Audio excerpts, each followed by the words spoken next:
আশা করি আপনারা সবাই ভালো আছেন। আজকে আপনাদের দেখাবো কিভাবে আপনারা খুব সহজে টেন্ডার অর্ডারের সাইনিং এবং নেট কানেকশন কিভাবে করতে হয়। সেজন্য আপনারা প্রথমে ফোনের স্ক্রিনে চলে আসবেন। আসার পর উপরে দেখতেছেন ওয়াইফাই অপশন, এই অপশনে ক্লিক করবেন। ক্লিক করা হয়ে গেলে আপনারা টেন্ডার সাইনিং এই অপশনে ক্লিক করবেন। সাইনিং অপশনে ক্লিক করার পর দেখছেন সাইনিং টু টেন্ডার। এখন আপনারা স্ক্রল করে দেখুন উপরে দেখতে নেট কানেকশনের জন্য পপি অপশনে সিলেক্ট করবেন। সিলেক্ট করার পর ইউজার নেম পাসওয়ার্ড, আপনার ইউজার নেম পাসওয়ার্ড সঠিকটি বসিয়ে দেবেন, না হলে আপনার নেট কানেকশন পাবে না। আপনার ইউজার নেম বসানো হয়ে গেলে আপনি এই জায়গায় সঠিক পাসওয়ার্ড বসিয়ে নেবেন।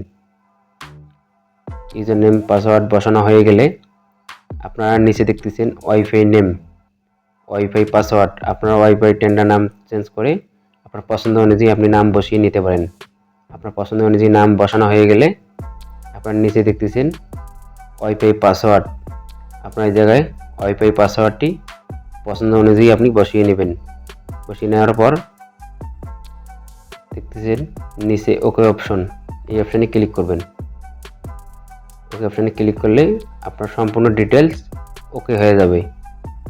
এখন আপনারা কিছুক্ষণের মধ্যে দেখবেন সার্চিং নেটওয়ার্ক, আপনি যেটি নামে সিলেক্ট করেছেন বা ওয়াইফাই নাম দিয়েছেন সেটি কিছুক্ষণের মধ্যে সার্চিং নেটওয়ার্কে চলে আসবে। এই জায়গায় আপনারা কিছুক্ষণের মধ্যে অপেক্ষা করলেই পাবেন। এরকম নিত্য নতুন ভিডিও পেতে অবশ্যই আমাদের চ্যানেলকে সাবস্ক্রাইব করে অবশ্যই আমাদের পাশে থাকবেন। দেখতেছেন কিছুক্ষণের মধ্যে আপনার নেটওয়ার্কটি শো হয়ে গেছে।